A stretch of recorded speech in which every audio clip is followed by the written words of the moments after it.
In this video, I want to go over how to add a quiz within an AsULearn site. Your first step is to click Editing On. Scroll down, locate Add an Activity or Resource. If you land on this page, right now I'm on Start and I'm going to click Quiz. If you don't see the quiz icon, click on the All tab, scroll down, and you will see Quiz. Your first step is to enter a name for the quiz. You can write a brief description. This is a key point. Within timing, you want to enter the dates, the window wherein students can take the quiz. So I'm going to enable those. I'm also going to impose a time limit. So I've identified the dates, August 24th through August 26th. It's also important to notice the times. This uses military time, so 00 is starting at the very top of the day, and 23:59 would be 1 minute before midnight. I also want to put in a time limit.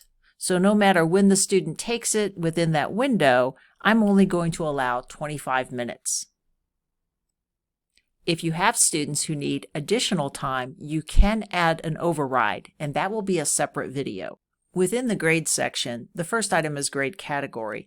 If you've already created categories within your gradebook, you can toggle this from uncategorized and move this to the category. Attempts allowed. Right now it says unlimited. I'm going to toggle this to 1. They get 1 chance.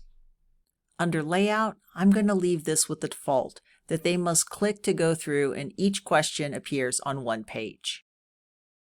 Under question behavior, shuffle within questions. Toggling this to yes shuffles the A, B, C, D order of multiple choice. Review options. This can be one of the most confusing things for new faculty when they're using quiz for the first time. The key elements here, there are 4 columns. They have different headers. The headers indicate the time period. During the attempt is when the student is taking the quiz, what do they get to see? Basically, it's the questions. It's the attempt.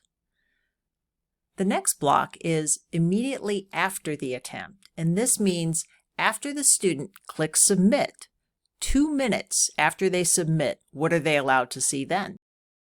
Later, while the quiz is still open. In this case, I had a 2-day window. If the student submits before that window is over, what are they able to see?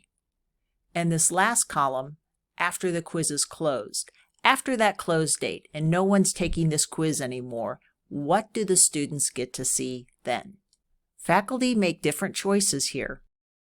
I'm going to go over the different options. So after the quiz is closed, this is when no students are taking it anymore, what do I want them to be able to see? There's the attempt. That is going to show them the question text. This box here, do I let them see whether or not they got that particular question correct? Points. That's going to be scores. Within questions, you can add specific or general feedback. Sometimes faculty add a spoiler, something that was almost right but not quite, and they want to explain why a particular answer was incorrect, and they may build in specific feedback. If you haven't built that in, you don't really have to worry about it. Right answer. Do you want to show students after the quiz is closed what the correct answer was? Some faculty choose to only let students see the points category. So if there's something you don't want students to see, simply uncheck the box. You'll notice this overall feedback is still checked, and that's something you actually build within the quiz down here based on quiz boundaries. So if someone got 100%, I could write some feedback here that would display to anyone who got 100%. And you can add additional ones for 100, 90, 80, whatever you like. Under Appearance, you can determine the number of decimal places that will display within their scores.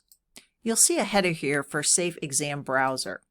If you are concerned about students looking at outside resources during an online exam, you may want to use a different tool, not Safe Exam Browser that's built into AsULearn, but another more robust tool such as Respondus. Scrolling down, I've adjusted all the settings that I've wanted to. I'm going to click Save and Display.